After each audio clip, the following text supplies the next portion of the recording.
Perpres itu sederhana saja, dasar hukumnya cuma dua, yaitu Undang-Undang 1 dan Undang-Undang 30 tahun 2014 tentang administrasi pemerintahan dan perbendaharaan negara. Jadi dia hanya dua saja. Nah, sementara di daerah itu eh, pengelolaan keuangan itu tidak hanya diatur oleh Undang-Undang 1, tapi juga diatur oleh Undang-Undang Pemerintah Daerah. Nah, sehingga yang seperti kemarin kita diskusikan ya Pak Lete, bahwa kita ternyata di dalam Undang-Undang 12 tahun 2011 tentang peraturan perundang-undangan itu memang menyebutkan Pak Halid, delegasi itu bisa terjadi antar undang-undang. Jadi undang-undang itu bisa Ya, mengamanatkan bahwa nanti akan dirincikan di dalam undang-undang lagi. Misalkan kayak Undang-Undang 17 itu kan mengamanatkan akan mendelegasikan, padahal begitu begitu di Undang-Undang 1 itu muncul muncul ke bawah lagi, itu jadi atribusi gitu loh. Nah, ini ya. satu yang unik di tempat kita gitu ya. Dan memang begitu sih Pak Sam, dalam peraturan perundang-undangan kadang undang-undang itu memerintahkan pembentukan peraturan perundang-undangan lain. Betul. Nah, Itu Indonesia seperti itu. iya. Nah, itu yang kita harus, yang saya mau pengen kita disiplinkan gitu, yang waktu kita menjelaskan di dalam event manapun, ketika kita menyebut bahwa ini adalah delegasi gitu, itu harus ada gitu loh di dalam aturan asalnya bahwa ini boleh didelegasikan, bahwa ini tidak didelegasikan. Nah, Ya, ini yang membuat kita yang, ya kalau saya, yang kita yang belajar ilmu hukum nih ya, karena ini mahasiswa semester 4 nih, kalau Pak Lid kan sudah lulus S1 hukumnya, sekarang lagi S2 lagi, terus sudah belajar tentang pengacara, lawyer lagi. Ini kan kalau saya kan cuman lagi asik-asiknya belajar gitu kan. Nah, eh, jadi kalau ada yang bilang bahwa ini sumbernya ini didelegasikan, maka kalau delegasikan itu harus jelas gitu. Kan peraturan delegasi itu banyak ya, Pak Lid ya. Ada ya. peraturan ada peraturan pemerintah di bawah undang-undang gitu kan ya. Apalagi tadi kita diskusikan, undang-undang bisa mendelegasikan kepada undang-undang yang lain gitu ya. Bahwa di Betul. undang-undang menyebutkan Undang-Undang 17 ada delegasi untuk menerbitkan undang-undang lagi. Nah, eh, begitu disebutkan di peraturan delegasi yang mana di undang-undang itu harus jelas bahwa ini akan diatur di peraturan pemerintah gitu ya Walid ya. Ya, Nanti ini akan diatur di peraturan presiden. Ini bisa diatur di dalam peraturan daerah begitu kan, itu harus ada kalimat itu kan ya. kita harus, kita betul. ini harus Harus. kan. Nah, itu kan ada Ya. salah satu kriteria. Makanya kemarin dari sosialisasi di beberapa itu di Kemendagri, di Kemenq, di LKPP. Kalau dari Kemenq dan Kemendagri, saya sebenarnya tidak fokus kepada PPK tidak diberi honor, Ya. tapi kan kita mau menangkap pola pikir dari Kemendagri dan Kemenq ini, kenapa sih nggak dikasih honor? Jadi ada landasan filosofisnya Iya, sebenarnya. kemana sih, kenapa sih gitu ya. Jadi bukan cuman, ya bukan berarti saya tersinggung juga, berarti Pak Samsul nggak pengen honor, ya pengen juga sih kalau saya jadi ASN gitu ya. Tapi tidak sesederhana itu gitu loh. Bukan tentang keikhlasan kita bekerja sebagai, atau nanti kan di TPP kan ada juga. Kita mau menangkap ini mau kemana sih? Oh, ternyata dari Kemenq kemarin yang pertama itu kan jelas sekali disebutkan bahwa memang skenario-nya di daerah itu, pembuatan komitmen itu skenarionya diletakkan di dua jabatan saja, yaitu PA KPA. Oke, saya kunci dulu Pak Sam ya untuk kita perdalam Mm-mm. bahwa baik itu Kemendagri maupun Kementerian Keuangan dan berdasarkan peraturan undang-undang ya, Mm-mm. ya sebagai lex generalisnya seperti itu, Iya, pembuatan komitmen dilekatkan kepada pengguna anggaran atau kuasa pengguna iya. anggaran. Nah, ini kan cara kita untuk memahami asbabun nuzul kenapa PP 12 itu berbeda dengan PP 45, Pak Halid. Oke, Ya kan? Kenapa APBD dibedakan dengan APBN gitu. ya, Gitu ya. Nah, kalau kalau Pak Samsul, kalau misalkan disamakan aja kan itu bentuknya usulannya. Saya juga betul. sepakat kalau itu, kalau di usulan saya juga akan mengusulkan itu. Tetapi saat ini kondisi existingnya PP 12 dengan PP 45 2013 APBN itu memang dibedakan. Ya, Kemudian filosofi pembedaannya juga saya udah mempelajari di dalam buku saya sudah saya sebutkan filosofinya tadi. Karena apa? PA di daerah itu setara dengan KPA di APBN gitu. Maka KPA APBD setara dengan PPK di APBN. Nah, di bawahnya ya, itu nggak ada lagi gitu. ya, Jadi saya paham betul kenapa dibedakan. Nah, ya. tapi Tapi kan, begini Pak, sebelum terlalu hmm, jauh, sebelum terlalu jauh Pak ya. Tadi kan Pak Sam memberikan statement bahwa PA di APBD setara dengan KPA di APBN. Benar ya? betul, betul, Kemudian kemudian KPA di APBD setara dengan PPK di APBN. Dasarnya betul. itu dulu biar Ya, biar yang nonton ini tahu gitu loh, bukan cuma sekedar statement seperti itu. iya. Nah, bisa dijelaskan. Nanti bisa dilihat di PP 45 dibandingkan dengan PP 12 gitu. Ini bisa dibandingkan nanti di situ. Jadi kalau kita menyetarakan PPK APBN itu dengan PPTK itu keliru. Jadi dia tidak Tidak setara apple to dengan apple PP. ya. Iya, nggak apple to apple gitu. Nah, kemarin juga ada kan, oh berarti Pak kami kepala SKPD itu PA, sementara menteri itu PA, berarti kami setara menteri dong gitu.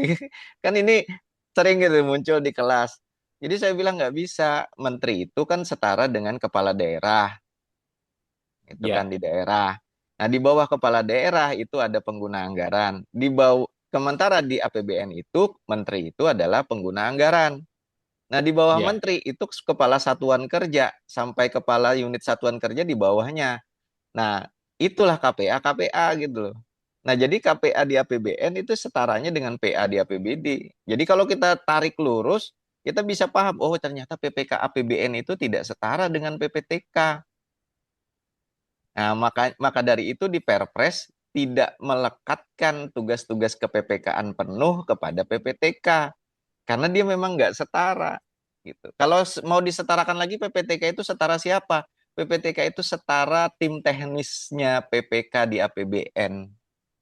tapi tim teknis yang berkaitan dengan administrasi keuangan. Betul. Nah, itu tadi Pak yang apa kadang-kadang saya memahami gitu ya, mencoba memahami karena saya tidak terbiasa mempertentangkan. Nah, dari situ kemudian oh ya, bisa paham berarti APBN APBD itu beda gitu kan. Nah, pembedaan itulah yang harus kita terima secara secara ini ya, secara apa ya, kedudukannya gitu. Jadi APBN dan APBD itu memang dibedakan. Nah, kemudian amanat bahwa itu kita harus membentuk yang tadi Pak, membentuk yang struktur tadi, struktur tata organisasi itu hanya boleh di PP, tidak boleh di Perpres, tidak boleh di Perda. Itu kan amanatnya jelas nih ada di dalam slide saya. Saya coba ini ya. Silakan. Kita Hmm, tidak boleh berbicara pengadaan dilepaskan dari pengelolaan keuangan baik negara maupun daerah, Bapak betul dan karena Ibu. Kenapa? asalnya Pak Halid kan Ah, asal barang jasa itu kan dari belanja kan ya. iya, itu kan proses belanja gitu ya. Pengadaan itu Mm-mm. kan proses belanja yang merupakan salah satu bagian daripada proses keuangan negara maupun keuangan daerah. Iya. Seperti itu. Kalau ini berkali-kali saya sampaikan sekali di setiap event. Ini pengakuan. Kadang-kadang kan kita bacanya bisa kebalik, Pak. Tapi memang membaca itu kadang-kadang dua sisi ya. Kalau sisi yang biasanya kita membaca, oh berarti Perpres ini berlaku untuk semuanya ya. Ini yang pola pikir yang pola baca yang biasa. Akhirnya ya sudah, pokoknya kayaknya sama deh semua. Nah, kita coba terbalik. Berpikir terbaliknya apa? Oh, ternyata ini pengakuan bahwa Perpres itu berisi aturan tata laksana pengadaan untuk kementerian, untuk lembaga, untuk perangkat daerah. Berarti memang dibedakan gitu. Nah, berbeda-beda ini di dalam satu aturan. Nah, di dalam kemarin di dalam ini kan kita sampaikan, oh ini berarti Perpres gado-gado gitu ya. Ya, Ya, gitu ini ininya ya tapi memang seperti itulah terus kemudian dari sisi sumber keuangan sumber belanjanya ada APBN ada APBD ada APBD desa itu juga nah kalau kalau ruang prosesnya ya kita sudah paham ini satu untuk semuanya sejak identifikasi kebutuhan sampai serah terima hasil pekerjaan. Walaupun saat ini mulai terganggu nih dengan e-purchasing. Ya itu kan pengadaan itu kan jelas tuh Pak Halid sampai dengan serah terima hasil pekerjaan, bukan sampai pembayaran. nggak sampai pembayaran gitu. Nah, ternyata gangguan ini juga ada di definisi pejabat pembuat komitmen di dalam Perpres 54 tahun 2010, Perpres 16 tahun 2018. Karena dulu itu tidak sampai pada pembayaran, tapi sekarang itu ternyata definisi PPK itu sampai pembayaran. Ini juga nanti di slide yang lain akan saya ini kan. Tapi paling jelas, paling enggak itu tadi mulai ada gangguan itu sejak ada e-purchasing nih. Ketika e-purchasing ditarik sampai pembayaran, tetapi definisi pengadaan barang jasa itu masih dibatasi sampai serah terima hasil pekerjaan. Nah, dalam konsep Undang-Undang 30 tahun 2014, ini kan risiko, Pak Halid. Risiko bahwa Undang-Undang 30 itu di pasal 17 menyatakan dilarang menyalahgunakan kewenangan, salah satunya adalah melampaui kewenangan. Kewenangan. Nah, Ya, ketika pengadaan itu dibatasi hanya sampai serah terima hasil pekerjaan, ternyata tindakannya sampai dengan pembayaran, maka ini potensi risiko pelampauan kewenangan. Kemudian Perpres 17 menyebutkan juga dengan tegas, hati-hati loh nanti pelampauan kewenangan ini lama-lama akan menyebabkan kita mencampur adukan kewenangan. Tugas-tugas serah terima bercampur dengan surat tugas-tugas pembayaran dan ini terbukti gitu, terbukti di APBN, Pak. PPK itu adalah petugas pembayaran. Nah, sekarang di daerah terjadi juga PPTK itu kan petugas pembayaran. Kemudian pasal 11 bilang PPTK itu boleh juga bercampur dengan tugas-tugas pengadaan. PPK. Ya, Nah, gitu kan? dapat Nah, ditugaskan. Iya, iya. Jadi secara regulatif potensi-potensi itu menjadi semakin besar. Kalau kita pelaku ini tidak paham itu, ini ibaratnya kalau saya itu kan saya sering sampaikan, saya ini orangnya mazhab-mazhab Syafi'i, mazhab yang eh, ya bersentuhan suami istri itu batal wudhunya gitu. ya, Tapi kalau mazhab Maliki kan tidak, boleh saja bersentuhan yang penting nggak nafsu itu tidak akan batal. Nah, tapi kan kedua mazhab ini nggak salah ya, Walid ya. Ini hanya dua, betul. dua, dua, dua, dua pandangan berbeda saja. Nah, cuman ketika kita artinya Perpres dengan e-purchasing itu menempatkan kita pada mazhab yang mengatakan nggak apa-apa bersentuhan dengan pembayaran, yang penting hati-hati. Nah, yang penting hati-hati ini kan kalau tidak disosialisasikan bahaya, Pak Lid. Betul, Orang yang dianggapnya itu nggak menjadi tahu, bagian kewenangan. iya, orang yang nggak tahu nanti nggak mempersiapkan mitigasi risikonya gitu loh. Oh gitu. Enggak, misalkan orang yang tidak membayar tiba-tiba berikat kontrak, padahal di dalam kontrak dia menjanjikan bahwa akan dibayar. Ini saya. Pelan, Tapi pelan-pelan. intinya itu, mari kita sadar bersama bahwa pengadaan barang jasa itu sekarang risikonya semakin tinggi. Penyalahgunaan kewenangan, khususnya pelampauan kewenangan. Jadi kita harus hati-hati betul gitu kan. Bagaimana mitigasi risikonya. Saya orang manajemen risiko. Jadi risk Ya. management itu sudah baku gitu ya. Tadi kembali saya orang mazhab Syafi'i, jadi kita harus hati-hati. Nah, Jadi Pak kemudian Sam, sebelum lanjut, khusus untuk slide di atas ini fokusnya adalah Perpres pengadaan kita itu adalah Perpres rasa gado-gado gitu. betul, Karena mengatur ada 5 hal di sini, yaitu kementerian, lembaga, perangkat daerah, institusi lainnya, pemerintah desa, yang mm-mm, dalam letternya saja sekarang masing-masing ini memiliki hal yang berbeda-beda dari sisi struktur. betul. Jadi jangan mengatakan karena ini lima-limanya diatur Perpres, maka semua proses pengadaannya taklek harus menggunakan Perpres ini. Seperti itu gitu ya. Iya, betul. Jadi ini Kemudian yang wujud berikut, kewaspadaan, Pak Halid.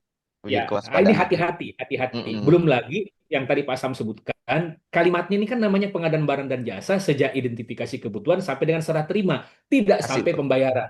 Betul, Kita ingat, kalau kita belajar dulu, waktu kita jadi fasilitator di depan kelas, kan selalu mengatakan, begitu proses serah terima selesai, maka tugas PBJ selesai, maka bergeser ke ranah keuangan.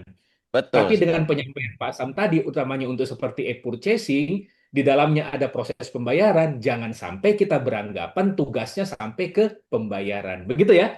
Betul, Pak Lid. Sip, Oke, betul. silakan lanjut. Itu Saya kesimpulannya coba tuh, Pak. meramunya aja menjadi Ya. satu kesimpulan di slide ini. Jadi nuansa yang kita sampaikan ini adalah nuansa kehati-hatian, gitu ya. Itu kewajiban kita menyampaikan bahwa berhati-hatilah, itu loh yang penting, Pak Lid.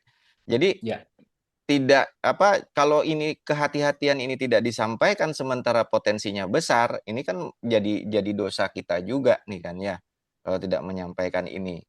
Apalagi nanti kalau sudah kejadian tinggal bilang, ah itu resiko masing-masing pelaksana, kan kayak lempar lempar handuk aja gitu kan.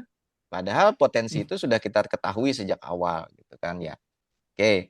Nah, selanjutnya terkait dengan aliran kewenangan ini juga kemarin tuh Pak Alip. Nah, sini kan aliran Undang-Undang kewenangan. 30 2014 ya, Ya, tentang Undang-Undang administrasi 30 pemerintah. tahun 2014 di pasal dari mulai pasal 10, 11, 12, 13, 14 kalau tidak salah itu. Ya, Nah, eh, atribusi, delegasi, mandat.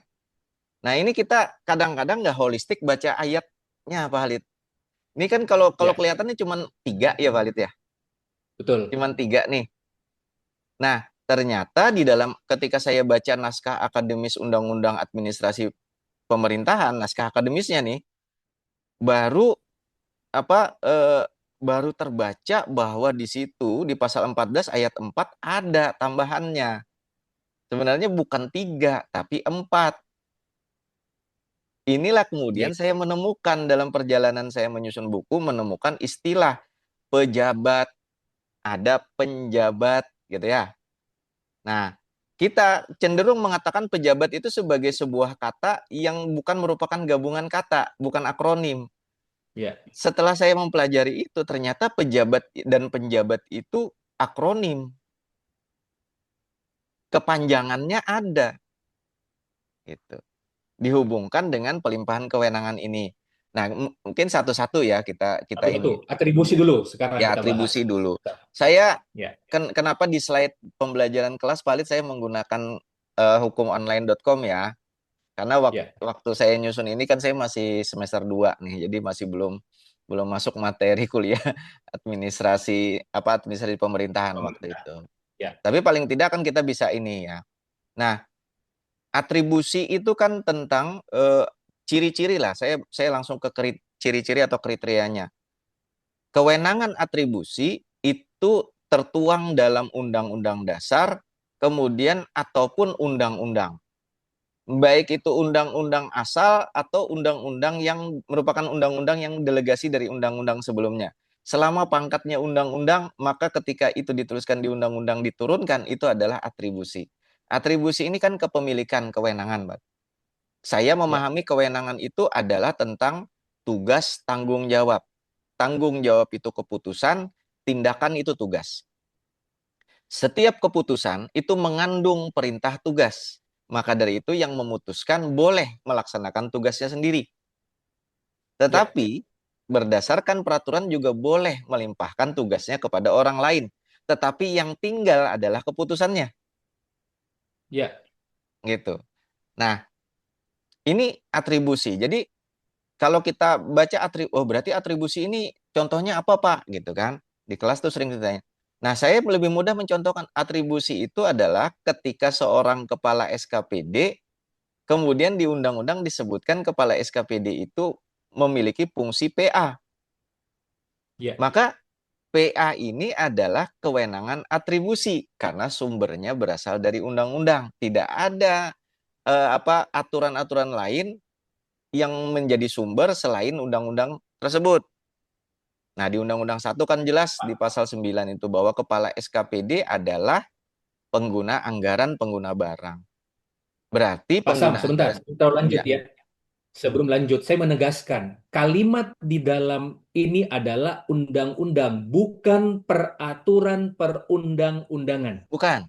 Ya, nanti nanti ada lagi-lagi kalau peraturan perundang-undangan. gitu kan. Tegas nih. Jadi Tegas. Ini atribusi hanya itu hanya dimiliki kalau diperintahkan oleh Undang-Undang Dasar atau undang-undang. Titik. betul. Jadi hanya dua itu gitu yang dan di dalamnya menyebutkan tegas bahwa itu dilimpahkan kepada siapa. Jadi kalau saya bilang penerima atribusi itu adalah pemilik kewenangan asal.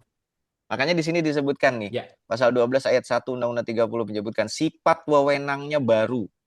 Dia bukan bersumber dari kewenangan yang lain. ya. Nah, jadi kita sudah paham betul berarti pengguna anggaran ini adalah pemilik kewenangan atau atributornya. Jadi menerima kewenangan secara atributif. Nah, kemudian Pak Halid, ini unik saya baca naskah akademisnya juga. Karena saya baca naskah akademisnya, saya bisa bisa memahami nih kalimat ini kenapa seperti ini. Jadi eh, disebutkan nih Pak, kewenangan atribusi tidak dapat didelegasikan, koma. Nah, ini kan kalau kita belajar peraturan perundang-undangan, baca peraturan perundang-undangan kayak gitu ya Pak Lid ya.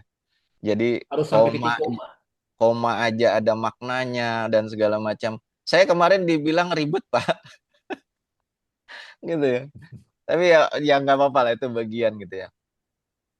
Tidak dapat didelegasikan, koma. Berarti sikap dari Undang-Undang 30 terkait ini adalah bahwa pada substansinya seluruh kewenangan atribusi itu tidak dapat didelegasikan. Ada substansinya. Artinya pilihan pilihan dari undang-undang menyebutkan pilihan aja nih. Kan kalau pilihan ini kan terkait dengan arah. Misalkan Pak Halid kita nanti ke kiri apa ke kanan. Ketika Pak Halid paling pertama menyebutkan kiri, berarti Pak Halid kan condongnya ke Ya, kiri, kan gitu. Nah, berarti kan penyusun regulasi ini lebih condong kepada bahwa atribusi ini tidak dapat didelegasikan. ya, Nah, tetapi ada bagian lain, ini kalau kita belajar nanti supply chain management ada hukum Pareto Pak Halid, ya. 80-20. 80-20. 80% kewenangan yang atributif itu tidak dapat dilimpahkan. Tetapi 20% kewenangan atributif ternyata itu kecuali ditentukan lain. Nah, ketentuan lain itu apa gitu ya. Nah, maka saya coba kutip pasal 12 ayat 3 karena kan di sini kan ini tafsiran dari online hukum kan ya, klinik Ya. hukum. Saya baca lagi pasal 12 ternyata disebutkan kewenangan atribusi tidak dapat didelegasikan kecuali diatur dalam UUD dan undang-undang. Berarti harus ada dalam undang-undang bahwa ini boleh dilimpahkan loh. Berarti pendelegasiannya berdasarkan undang-undang. Betul, gitu. Jadi kita harus cek undang-undangnya. Ini mau didelegasikan kemana? Apa yang didelegasikan gitu kan? Nah Oke. ini nanti menjawab pertanyaan tadi Pak Halid. Sekarang undang-undang nyuruh mendelegasikan kemana untuk membentuk tugas-tugas gitu, yang tadi pejabat-pejabat turunan. Ya. Nah ini nanti kita kita cek. Ini paling tidak pemahamannya udah. Artinya cek dulu di undang-undang pasal berapa yang menyatakan bahwa kewenangan ini bisa didelegasikan. Ya. Kalau tidak ada, maka pendelegasian di luar itu cacat hukum gitu loh. Ya. Nah, Kesimpulannya sebenarnya begini, Pak Sam. Khusus kewenangan atributif, pertama, melekat terhadap UUD atau undang-undang, satu. ya, Yang kedua, bisa didelegasikan kecuali diatur dalam UUD dan undang-undang lain. Atau iya, undang-undang itu sendiri. undang-undang lain atau Didelegasikan ke undang-undang undang-undang itu lain. sendiri boleh Ya, oke. gitu. Anunya, ya, no debat ya Pak. Oke, No debat. ini kalau sudah S1 hukum dan lawyer nih mahasiswa S2 yang iya kan udah nih. Ini bimbingan tesis nih. Nah, sekarang yang sudah didelegasikan tadi itu juga normanya mirip Pak Lid gitu. Nah, sekarang di undang-undang menyebutkan gitu ya bahwa PA dapat melimpahkan sebagian kewenangannya kepada KPA. Tapi kan kita tidak tahu nih pelimpahan kewenangan apa yang dilimpahkan kepada KPA sebagian itu. Kan Ya. nggak tahu. Maka diaturlah di dalam peraturan delegatif. Nah, peraturan delegatif itu yang kemudian Pak Halid bilang tadi peraturan perundang-undangan. Nah, jadi peraturan Tunggu perundang-undangan sebentar, itu adalah sebentar, Pak Sam. ya, Saya langsung sambar sedikit. Ya, Kalimatnya walaupun disebut dengan peraturan perundang-undangan, tapi limitatif di pasal 13 loh. iya, Limitatifnya itu hanyalah PP, Perpres, dan atau Perda. betul. Iya. Karena kalau kalau ke undang-undang dia kan naik lagi jadi atributif. Betul. Nah, oke. Nah, kan juga sama nih Pak Lid. Diberikan oleh badan atau pejabat, berarti ini delegasi ini adalah pelimpahan, gitu lah. Bukan kewenangan yang dimiliki, tapi kewenangan yang didapatkan dari pelimpahan dari pejabat satu tingkat di atasnya. Kemudian ditetapkan dalam peraturan pemerintah, peraturan tadi yang sebut Pak Halid. Kemudian sifat wewenangnya telah ada sebelumnya. Nah, kembali Pak Halid nih ke yang pasal 13. Kewenangan yang didelegasikan kepada badan pemerintah tidak dapat didelegasikan. Berarti Paretonya 80% kewenangan yang didelegasikan tidak dapat dilimpahkan lagi. Ya, 80%, tapi 20%-nya kecuali ditentukan lain. di dalam peraturan perundang-undangan.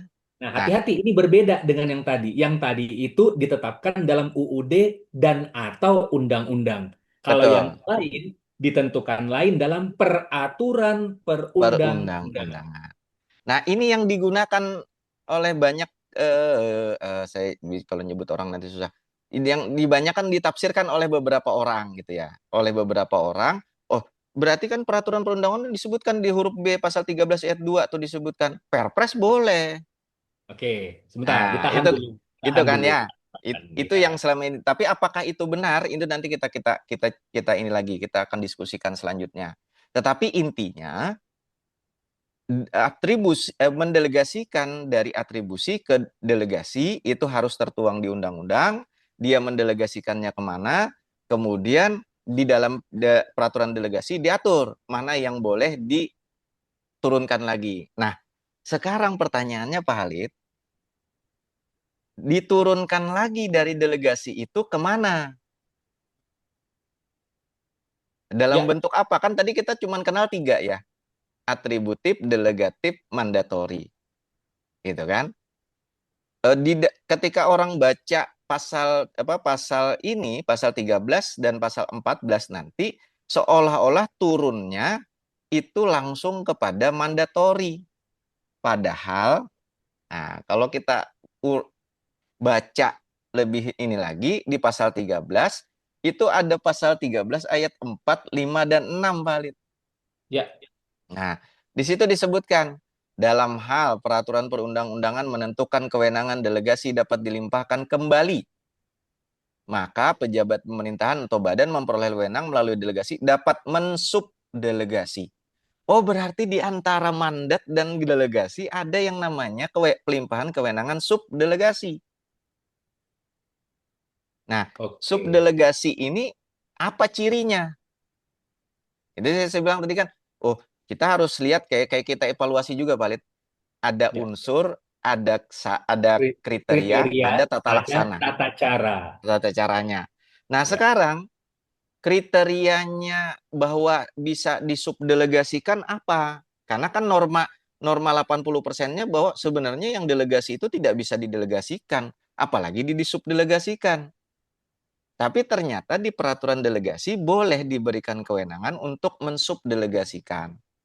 Nah, cirinya pertama, dituangkan dalam peraturan sebelum wewenang ini dilaksanakan. Jadi harus ada dulu dalam peraturan. Nah, kalau ya, ini kan cuma disebutnya peraturan ya, Pak Lid. ya, Bisa betul. peraturan presiden, bisa peraturan pemerintah, bisa peraturan daerah gitu ya. Bisa Nah, peraturan kepala daerah, bisa itu kan peraturan peraturan. kepala daerah dan Ya, seterusnya. Artinya sudah dituangkan dulu dalam bentuk peraturan sebelum wewenang itu dilaksanakan. ya, Yang kedua cirinya, dilakukan dalam lingkungan pemerintah itu sendiri. Tidak boleh mengatur subdelegasi melampaui kewenangannya, batasannya. Misal, yang pemerintah pusat APBN itu digunakan juga untuk APBD, nggak boleh. Ini bukan subdelegasi. Sebelum delegasi itu hanya berlaku untuk lingkungan pemerintahan itu sendiri. Kalau pemerintah pusat, kalau pemerintah daerah, des nanti pemerintah desa sendiri. Nggak boleh saling campur aduk. ya, Tuh. Yang ketiga, paling banyak diberikan kepada badan atau pejabat satu tingkat di bawahnya. Sebentar, Pak Sam, sebelum lebih lanjut, ini penting bagi semua orang hukum. Kata hubung yang digunakan itu dan atau. Dan, nah ini saya juga lupa nandain, harusnya dikuningin nih dannya. Supaya tegas. Jadi tiga-tiganya harus terpenuhi. Ciri ini, baru bisa subdelegasi.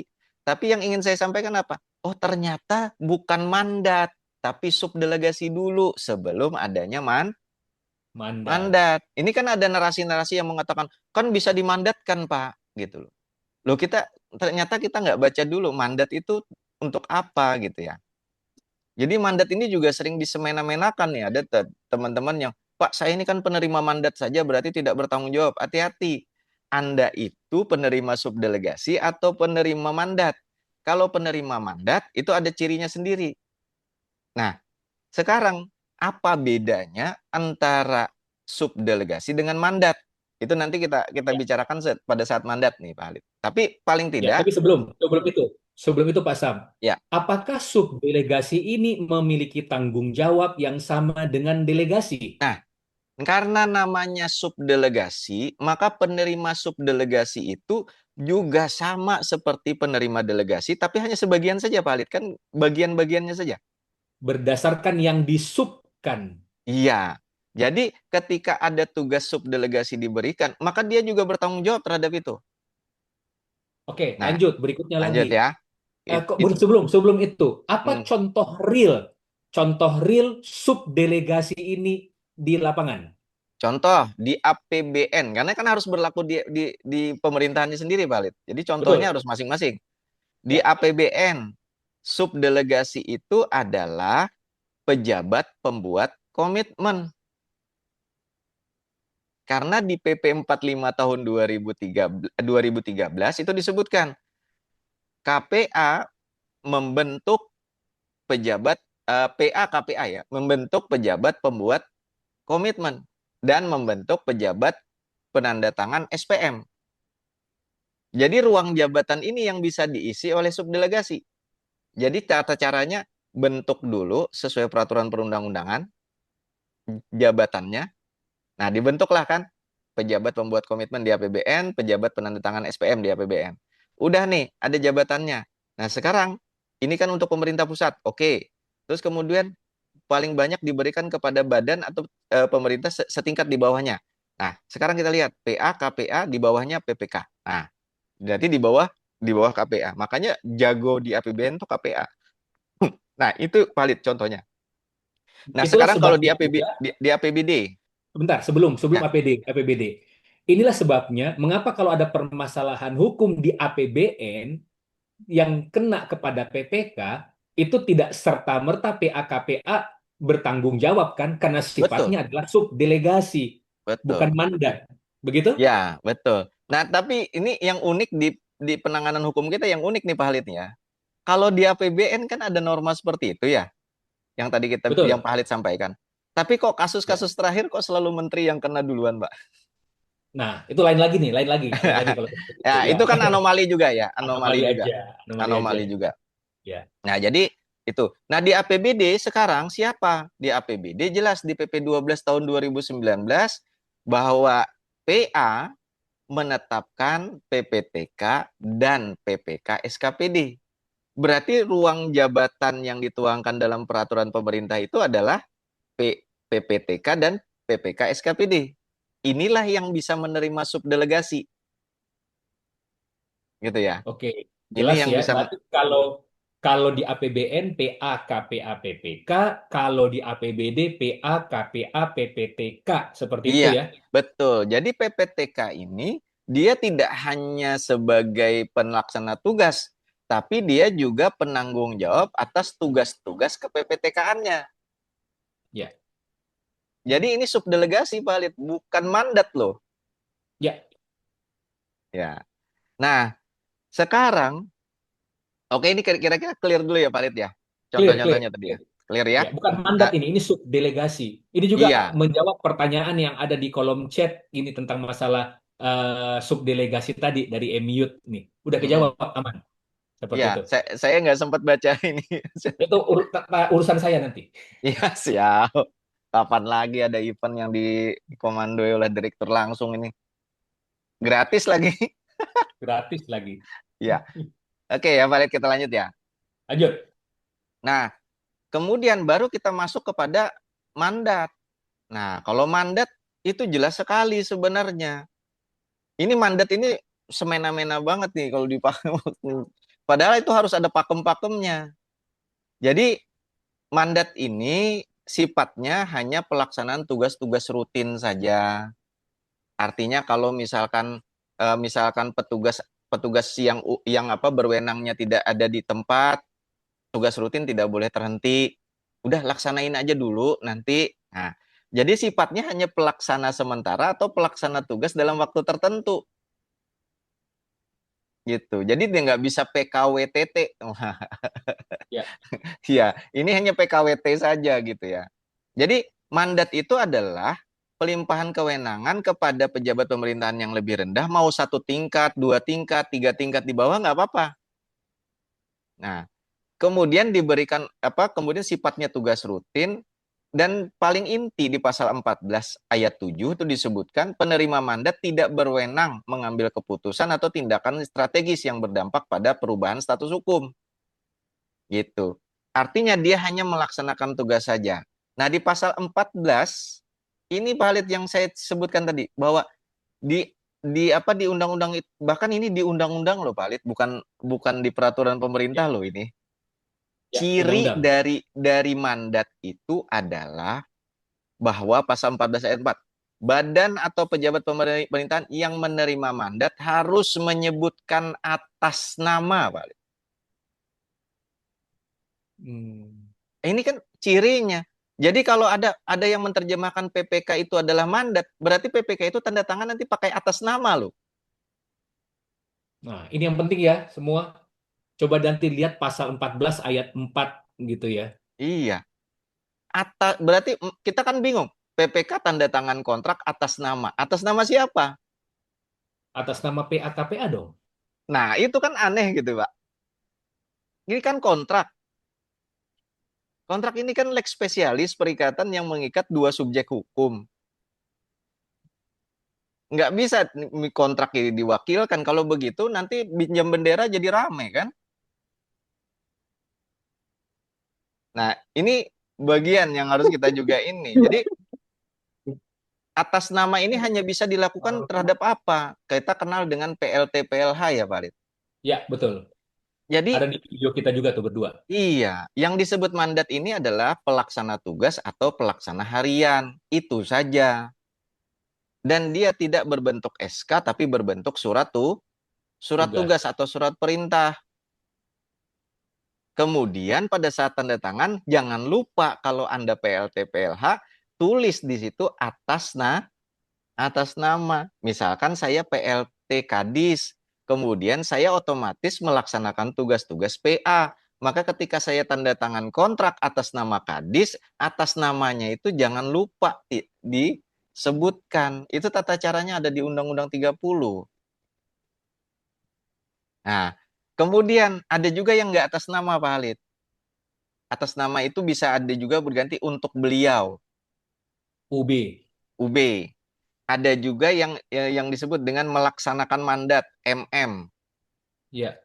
Nah, bedanya apa? Ini panjang nih nanti, tapi saya baca di Nanti aja, itu nanti aja. ya, naskah akademisnya. Ada beda-bedanya gitu ya. Tapi intinya itu bahwa kita jangan semena-mena menyebutkan mandat. Oh, PPK itu kan bisa kita mandatkan. Aduh, saya kalau disebut pejabat itu nggak mungkin mandat, Pak Halid. Kalau Tapi pejabat itu pasti subdelegasi. ya, oke, saya endapkan dulu Pak Sami ya, karena saya melihat ada dua hal yang sangat penting dengan klasifikasi mandat yang ada di sini. Ya, Yang paling pertama, pasal 14 ayat 1. Pasal 14 ayat 1 itu adalah diberikan oleh pejabat di atasnya dan menggunakan kata hubung dan. iya, Dan ya, iya. sifatnya pelaksanaan tugas rutin. Mm-mm. Jadi apakah kegiatan yang dilaksanakan oleh anggaplah PPK tersebut merupakan tugas rutin atau tidak atau hanya by project? Iya, Kapan dia sifatnya by project, maka sebenarnya tidak tepat menggunakan istilah mandat. Gitu mm. ya. Iya, Terus yang kedua adalah ayat 4-nya ini, di mana ayat 4 itu, dan memang saya lagi buka ini Undang-Undang 30 di ayat 4, Ya, memang kalimatnya demikian, harus menyebutkan atas nama dan atau pejabat pemerintahan yang memberikan mandat. Iya, Berarti dalam bertindak untuk dan atas nama termasuk tanda tangan harus atas nama siapa yang memberikan mandat atau menugaskan yang bersangkutan. Demikian. betul. Nah, ini enaknya kalau moderatornya mantep ini orang mentor sebenarnya. Ini sebenarnya mentor tesis ini. Oke ya, Lanjut. kira-kira bisa diendapkan ya Palit ya bahwa hati-hati menggunakan kata mandat karena mandat itu punya kriteria, punya tata laksananya, punya ciri-cirinya. Jadi ciri mandat pastikan itu adalah berupa atas nama atau UB atau MM. Nanti kalau pengen lebih mendalamnya lagi ikutin kelasnya KM. Cie, ini udah promosi kelas nih jadinya. Iya, nanti setelah setelah bulan April di Jogja ada ya. Iya, siap. Ada. Oke, saya lanjut ya Palit ya. Ya, ini udah clear nih. Kita udah selesai membahas atribusi, delegasi, dan mandat. Ya, Nah, sekarang baru kita masuk tuh. Ini tadi sudah kita diskusikan juga sebenarnya. ya, Jadi apa buktinya pengguna anggaran itu adalah atribusi gitu kan? Ada di Undang-Undang 1 2004 pasal 1.12 bahwa kepala SKPD adalah pengguna anggaran. Kemudian terdelegasi di dalam PP 12. Kemudian di dalam Perpres 46 juga sudah disebutkan gitu kan. Nah, di Undang-Undang 1 tahun 2000 pasal 6 ayat 1 jelas disebutkan. Kepala Satuan Kerja Perangkat Daerah adalah pengguna anggaran. Bukan kepala OPD ya, Balit ya. betul. SKPD. ini ini Ada di TikTok soalnya. walaupun sebenarnya nggak bertentangan sih sebenarnya Pak Alit, cuman mempertentangkannya terlalu keras nih. Saya sendiri juga ya sudahlah Bapak benar, bilang Bapak benar menurut Bapak sudah gitu kan. Karena semuanya tidak dihilangkan. Ibaratnya saya datang ke tukang buah, Bu, saya mau beli buah. Bapak mau buah yang di keranjang mana? Pokoknya saya mau buah, saya nggak tahu di keranjang mana. Kata kata penjualnya kan, iya Pak, tapi kan Bapak harus pilih di keranjang mana Bapak yang maunya. Sekarang gini aja, Bapak mau buah nangka, gitu. Jadi perangkat daerah itu buah, OPD itu keranjang buah. Satuan Kerja Perangkat Daerah itu nama buahnya. Ketiga-tiganya itu merujuk kepada buah gitu. Jadi perangkat daerah, satuan kerja perangkat daerah, organisasi perangkat daerah itu sama saja gitu ya, dipakai semua. Cuman spesifiknya di mana. Nah, spesifik untuk keuangan, pengelolaan keuangan daerah untuk terkait dengan pengguna anggaran, maka dia disebut merujuk kepada spesifik satuannya yaitu Kepala Satuan Kerja Perangkat Daerah. Berarti fix ya Pak Halid ya bahwa pengguna anggaran adalah atribut atributif atau pelimpahan kewenangan Dan atribusi.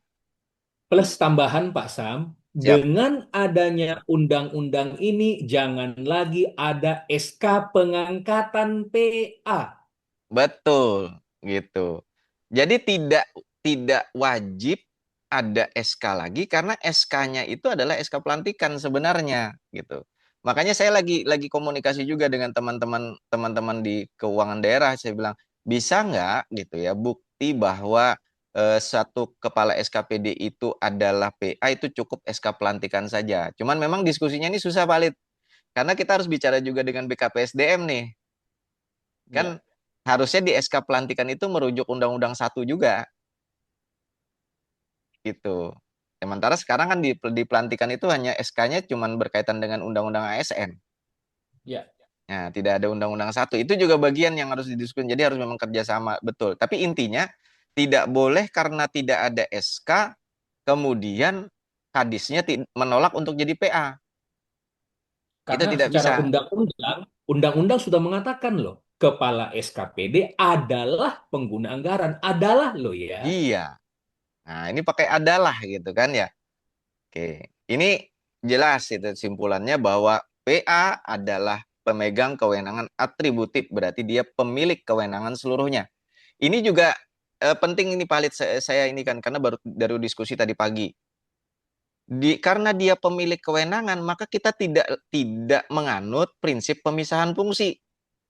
Iya, Karena nih ada yang bilang valid, kan susah Pak kalau misalkan PA-nya menjadi PPK, lalu dia juga penandatangan SPM. Ini kan terjadi konflik kepentingan, katanya iya, gitu.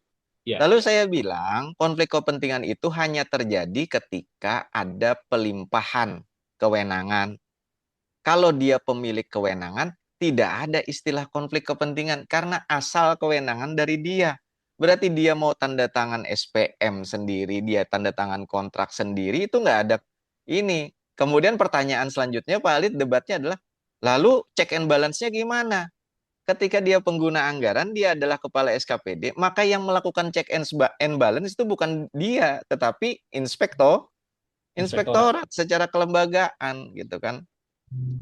Nah, ini juga menurut saya penting. Jadi, pertentangan kepentingan terkait pemisahan fungsi itu terjadi kalau terjadi pelimpahan kewenangan.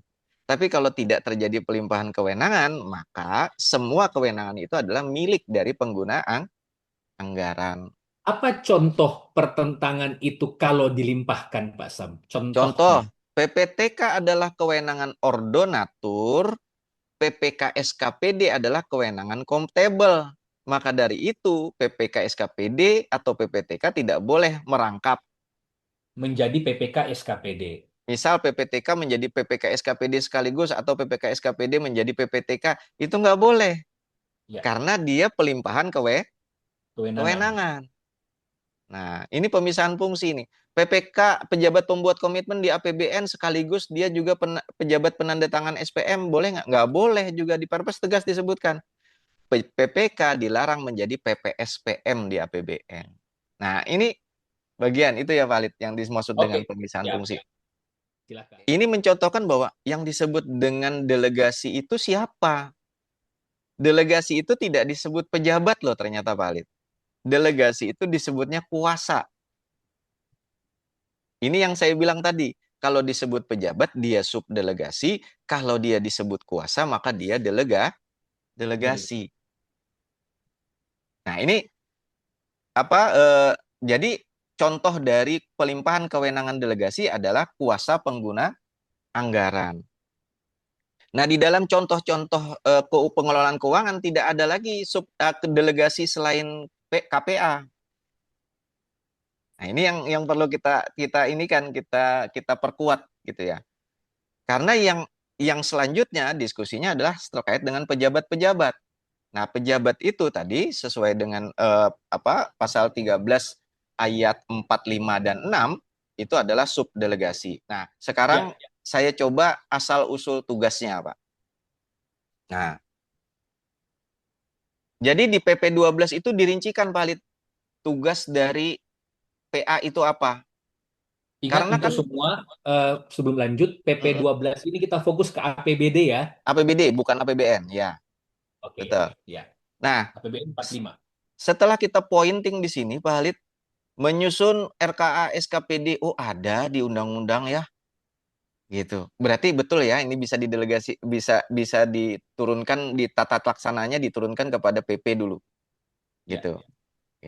Kemudian menyusun DPA, SKPD dan seterusnya. Semua ada acuan di undang-undangnya, Pak Halid. Tidak ada yang tidak ada ininya.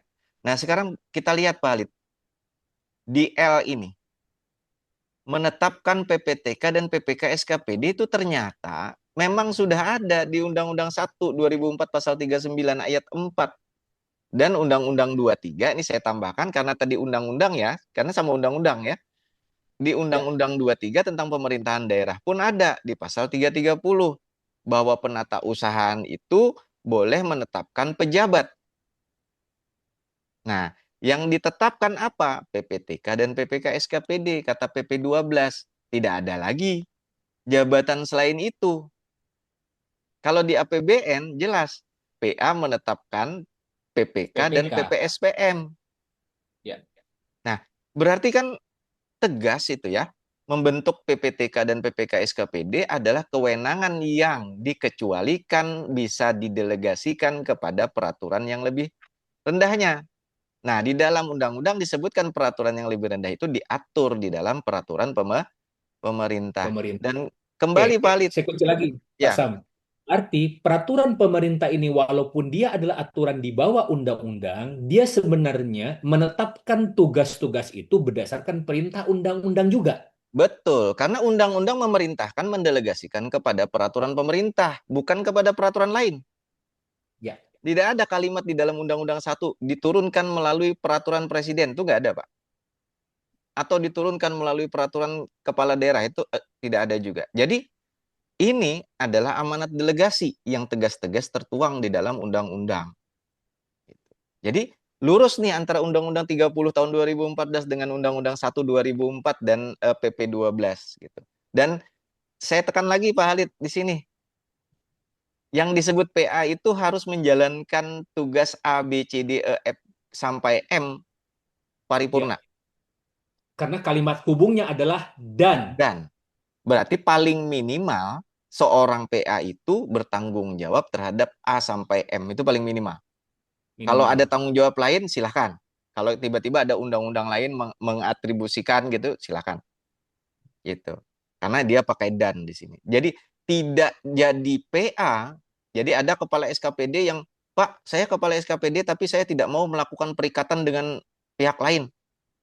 Berarti sedang melanggar Undang-Undang 1 2004 pasal 17 ayat 2. Ya paling minimal Anda bertanggung jawab terhadap kontrak lah itu kan.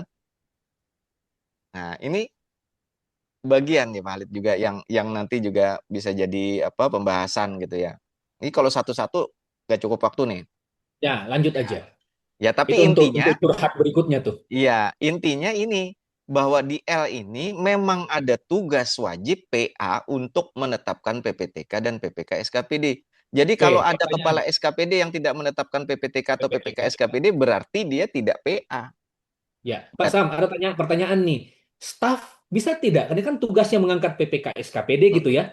Mm-mm. Staf boleh tidak diangkat menjadi PPK SKPD? Staf. Nah, kalau di dalam PP jelas disebutkan PPK SKPD itu adalah pejabat. Oke, berarti tidak boleh staf ya. Iya, Oke. betul. Saya lanjut, amanat delegasi kewenangan, pokok-pokok mengenai pengelolaan keuangan daerah, ini yang tadi saya bilang valid.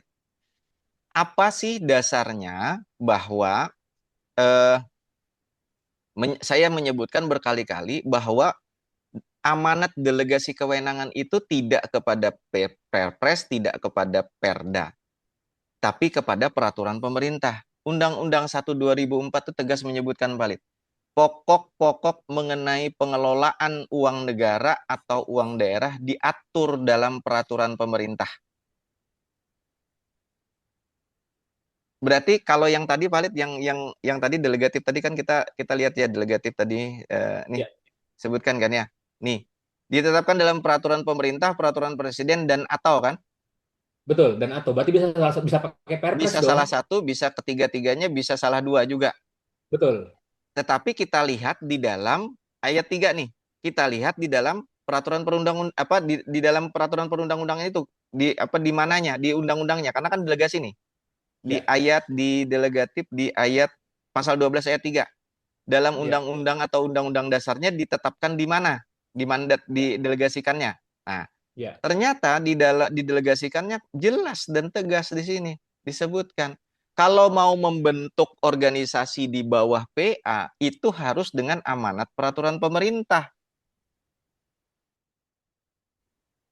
Nah, sekarang apa yang terjadi nanti dengan diskusi PPK di daerah? Amanat peraturan pemerintahnya tegas ya Valid ya. PA hanya Ya, membentuk PPTK dan PPK SKPD. betul. Di APBN, PA hanya membentuk PPK dan PPSPM.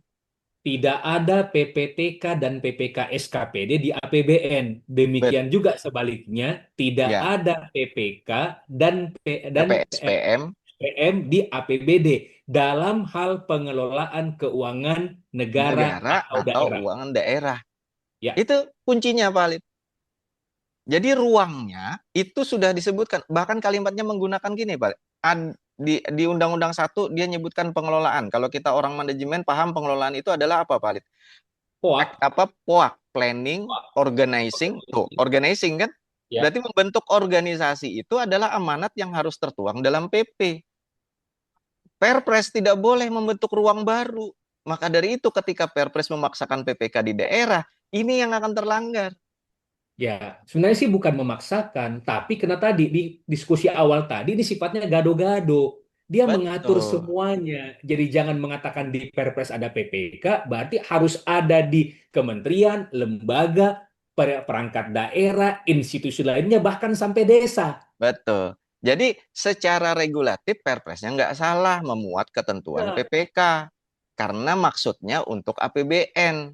Tetapi memaksakan PPK untuk APBD, ini salah satu yang saya bilang tadi, berhati-hatilah. Karena resiko paling pertama adalah terkait dengan ada atribusi, kemudian bagian dari atribusi yang boleh didelegasikan tegas bahwa hanya boleh diatur di dalam peraturan pemerintah. Sementara peraturan pemerintah yang menyebutkan boleh membentuk selain PPTK dan PPK SKPD di daerah, itu tidak tidak ada. ada. Maka dari itu saya sepakat dengan apa yang video yang saya bagikan di dalam TikTok saya, IG saya, Facebook saya. Saya sepakat, saya bisa memahami kenapa Perpres 72 tidak diberikan honor. Ini bukan tentang honor semata. Karena teman-teman Kemendagri dan Kemenkyu paham betul. Kalau mereka setuju, berarti mereka melanggar Undang-Undang 30, PP-nya. Undang-Undang 1. Kira-kira bisa dibangun itu Pak Lid ya. Ini yang mau Oke, saya sudah sampaikan mana? nih. Ini yang mau Ya. saya sampaikan gitu kan. Jadi tidak ada larangan membentuk PPK. Memang tidak ada larangan di APBN. Di APBD gimana Pak? Hati-hati. Karena itu tidak bisa subdelegasi. Pak, kalau begitu kita mandatkan saja. Kalau kita mandatkan berarti itu PLT atau PLH, bukan PPK. Ini biar diendapkan dulu nih Walid. Nah, biar Walid. biar gampang dipotong. Saya Hmm. sengaja diam juga. Jadi jangan cuma mandat berhenti kepada pengertian mandat, tapi ada unsur, kriteria, dan tata cara jabatan tersebut dapat dimandatkan. Betul sekali. Nah, yang kedua yang memperberat juga di daerah karena ada undang-undang daerahnya dan di situ disebutkan penata usahaan. Bagaimana kita mempertanggungjawabkan kita membentuk PPK dalam rangka penata usahaan itu? Karena di dalam Undang-Undang 23 jelas disebutkan ini diatur di peraturan pemerintah kok. Tapi jangan salahkan Perpres sekali lagi karena Perpres itu campuran APBN APBD. Jadi ketika dia Plus menyebut APBDes. PPK itu plus Jangan lupa plus APBDes APBD juga. APBDes juga tuh. Nah, ya. APBDes juga. Gitu. Hmm. Nah, ini makanya saya simpulkan di sini, pembentukan organisasi dan pelimpahan kewenangan termasuk dalam pengelola keuangan dan amanat delegatifnya berada di peraturan pemerintah, bukan Perpres, bukan Perda. Makanya yang ikut kelas Pak Halid pasti udah ngelotok banget nih. Kita sampai debatnya apa rame nih. Satu dari mulai masuk sampai isoma loh Pak Halid. Cuman Pasam, bahas satu tambah lagi. slide ini aja. Karena tadi sudah bahas masalah mandat ya, masalah mandat yang harus PLT atau PLH. Kalau misalnya nih satu OPD tidak memiliki kepala dinas karena belum dilaksanakan seleksi pimpinan TP, sehingga kepala daerah mengangkat person di luar sekda sebagai PLT Kadis atau Kaban, apakah PLT Kadis atau Kaban ketika bertanda tangan masih perlu menyebutkan atas nama untuk beliau atau MM? Kalau Wajib, perlu, siapa AN-nya? Siapa wajib. AN-nya? Atas namanya atas nama jabatan yang tadi diwakili Pak Lid. Misal, ketika saya menjalankan tugas-tugas penggunaan anggaran, maka saya pakai atas nama kepala SKPD. Ini yang Misalnya yang dia nah, ini PLT juga Kadis valid nih. nih. Hmm, ini yang juga Berarti rame nih. dia berarti atas nama Kepala Dinas Pendidikan, begitu? Betul. Karena Oke. ada yang bilang valid, tapi gimana Pak orang kepala dinasnya nggak ada? Ini saya ada cerita valid. Ada cerita, anggap aja lah ini cerita hayalan supaya jangan tersinggung orangnya. Jadi Pak, izin kepala dinas saya meninggal. Terus nanti kepala dinas saya ini ada PLT-nya. Saya bilang, Pak, boleh nggak saya minta potokan kuburan beliau? Dipotoin tuh, dipotoin. Difotoin, saya bilang coba cek namanya itu Pak, saya bilang. Terus begitu dibuka namanya itulah gitu ya, saat nama seseorang lah. Nggak ada Pak kepala dinasnya di Nisan. Nggak Pak, beliau itu dulu kepala dinas. Jadi saya bilang yang meninggal itu adalah bapak itu kepala dinas yang nggak meninggal, berarti kepala dinasnya masih ada di dinas dong. Karena kepala dinas itu adalah struktur ruang jabatan. Nah, ini ini juga bagian valid nih supaya ini. Makanya ketika atas nama kepala dinas, maksudnya adalah atas nama kepala ruangan itu gitu loh. Nah, itu ada Oke, clear. contohnya. Contohnya kalau kalau di kelas kita buka Undang-Undang 30 ada Pak contohnya. UB bagaimana makainya, MM bagaimana makainya juga gitu. Ya. Nah, jadi itu PLT tidak jadi masalah dan itu sudah ada di surat edaran Kemendagri juga tentang tata laksananya juga saya sepakat betul dan ya, maka dari itu saya meyakini bahwa teman-teman Kemendagri ini memang betul-betul paham tentang Undang-Undang 30 tahun 2014 valid mengenai itu. Ya. Kalau di persoalan itu ya, di persoalan itu saya sepakat betul Ya. gitu. Nah, jadi Lanjut. fix ya valid ya di Fix, session fix, ini bahwa fix. amanat delegasinya adalah peraturan pemerintah, bukan Perpres, Bukan bukan peraturan Perda. presiden. Ya. Ya, bukan Perpres, bukan Perda, bukan Mm-mm. Perkada. Siap. Nah, sekarang asal usul tugas KPA. Nah, KPA ini juga sering Pak Halid diinikan ditanyakan gitu ya. Nah, ternyata pelimpahan sebagian di dalam Undang-Undang 1 kan disebutkan dapat membentuk KPA gitu, untuk melimpahkan kewenangannya kepada di Undang-Undang 1 pasal 54 ayat 2 itu, Pak. Ya, Nah, berarti kan membentuk KPA ini memang betul-betul sudah kewenangan atribusi yang dikecualikan untuk bisa didelegasikan ke apa diatur di dalam peraturan pemerintah di PP 12. Udah fix gitu. Terus kemudian peraturan PP 12 baru ngatur karena di undang-undangnya cuma menyebutkan PA dapat melimpahkan sebagian kewenangannya kepada kepala unit SKPD. Cuman itu aja di undang-undang. ya.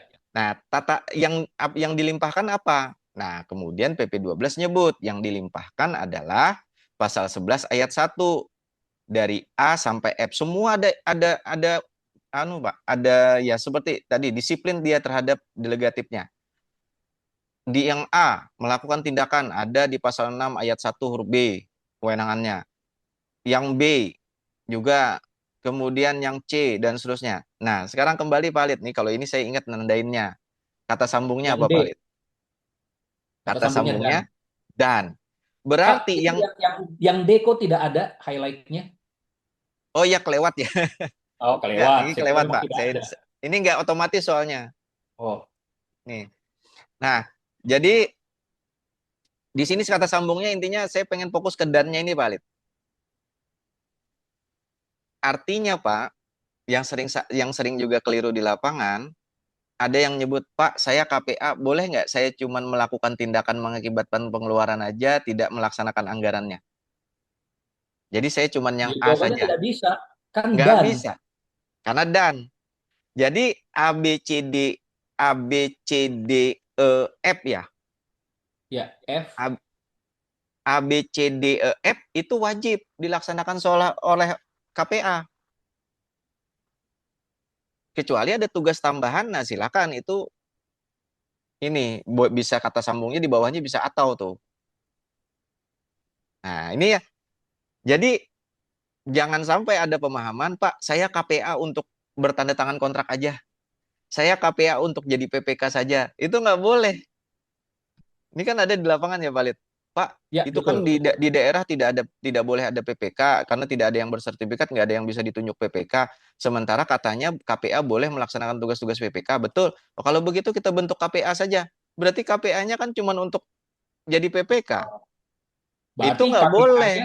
KPA-nya hanya melaksanakan yang A dengan melaksanakan huruf D. Betul. Padahal harusnya semuanya. Betul. Dan jadi membentuk KPA itu bukan untuk tujuan ke PPK-an saja. Jadi nggak bisa sebagian, harus seluruhnya. Tapi kan kalimat ini dia ngacunya ke undang-undang Pak karena di situ disebutkan sebagian kewenangan. Padahal detailnya ada di PP. Ini kan A B C D E F ini kan sebagian dari tugas-tugas PA Pak.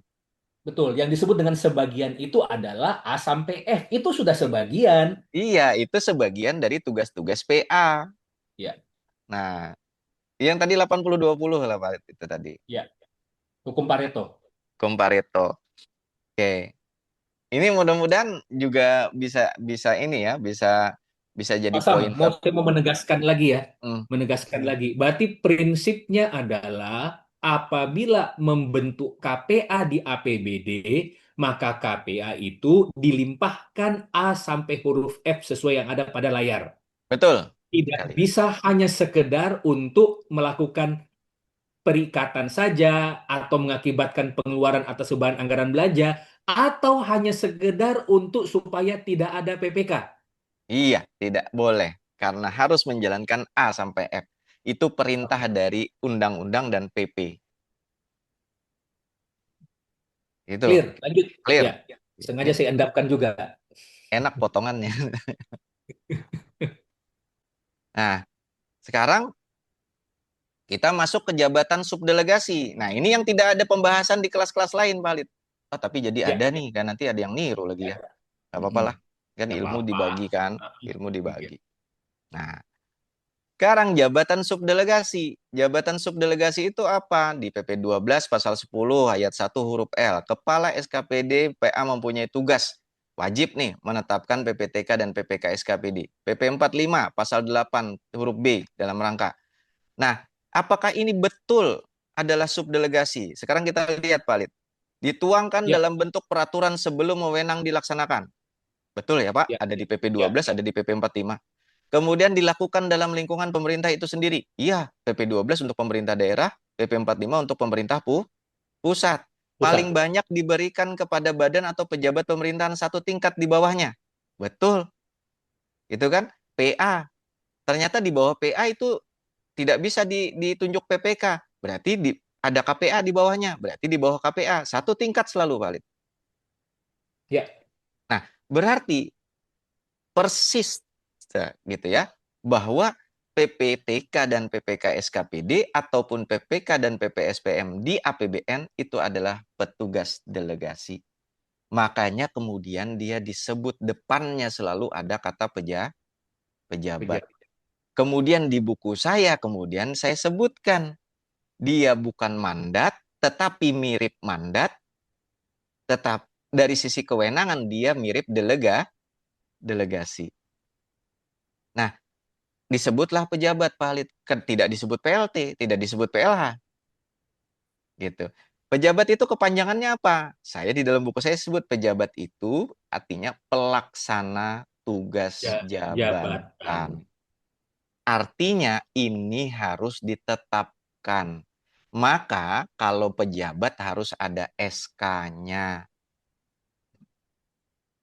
Gitu Pak Halid. Ini Oke. supaya supaya diendapkan. Berarti pejabat itu bukan satu kata murni, tapi dia kata bentukan yang merupakan akronim. Yang kalau kita panjangkan itu petugas pelaksana jabatan. Dia sebenarnya kalau sementara jadi PLH, kalau sementara dalam waktu tertentu namanya PLT. Tapi karena ini definitif, maka disebutnya pejabat. Makanya kalau saya panjangin, PPTK itu pejabat pelaksana tugas pelaksana teknis kegiatan. Makanya saya panjangin pelaksana tugas jabatan pelaksanaan teknis kegiatan. Nah, kayak gitu. Kalau mau Oh, oke. dipanjangin. Ya, jadi Kemudian PP pejabat itu sendiri udah singkatan. Jadi iya, kalau pejabat pembuat komitmen adalah pelaksana tugas jabatan pembuat komitmen. betul.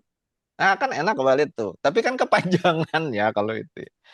Nah, akhirnya pejabat itu menjadi kata baru bentukan yang masuk KBBI. Nah, jadi saya nulis buku referensinya masuk sampai KBBI loh, Pak. Itu. Nah, ini bukan AI ini. Cukup, cukup, cukup, cukup, cukup. Cukup ya. Cukup, Tapi cukup. intinya bisa dipahami ya, Pak. Bisa dipahami. Jadi kita bisa mengidentifikasi, oh ini mandat atau ada atau subdelegasi. dia pejabat Pak disebutnya. Oh, berarti itu subdelegasi. Hati-hati, dia harus memenuhi 3 kriteria ini karena sambungnya dan. Tapi kalau dia mandat gimana Pak? Oh, kalau mandat dia harus ada surat perintah PLT-nya atau surat perintah PLH-nya. Kemudian kalau setiap tanda tangan ingat-ingat diri. Kadang-kadang kan lupa Iya, diri penerima mandat kan. Tanda tangan kontrak aja. Harusnya ketika tanda tangan kontrak sebagai PLT dia harus sebutkan atas nama kepala SKPD. PD. Gitu. Oke. Jadi jika dibentuk PPK di daerah, maka dia bukan penerima subdelegasi, sementara dia disebut pejabat. Terjadi penyimpangan nggak, Pak? Ya Disebut, otomatis penyimpangan. nah, kan salah satu aspek pembahasan di dalam ilmu hukum kan ada pelanggaran, ada bertentangan, ada menyimpangi kan gitu. Ya, menyimpang betul. Nah, Nah, kita sebut dia materi pejabat, materi ini ya. ah, Materi S1 ya. iya, saya kan sambil sambil kuliah, Pak. Ini karena kalau dengerin dosen kuliah kadang-kadang nggak nyangkut, tapi kalau diomongin kayak gini kan jadi nyangkut gitu. Iya, betul. Nah, oke itu ya clear ya valid ya. Jadi kalau kita membentuk PPK di daerah itu ada penyimpangan yang tadi kembali potensi risikonya besar. Ini juga kesimpulannya sama nih. Di Perpres 46 pejabat pembuat komitmen adalah yang disingkat PPK adalah pejabat yang diberikan kewenangan oleh PA KPA untuk mengambil keputusan dan melakukan tindakan yang dapat mengakibatkan pengeluaran anggaran belanja. Berarti nggak ada di dalam definisi nggak ada penandatanganan kontrak ya Valid ya? Ya, karena ini orang hanya menggunakan menggunakan kalimat yang namanya mengakibatkan pengeluaran ya tanda tangan kontrak gitu kan. Nah, sebenarnya Apalagi ada kalau dan atau di sini, ada dan iya, atau.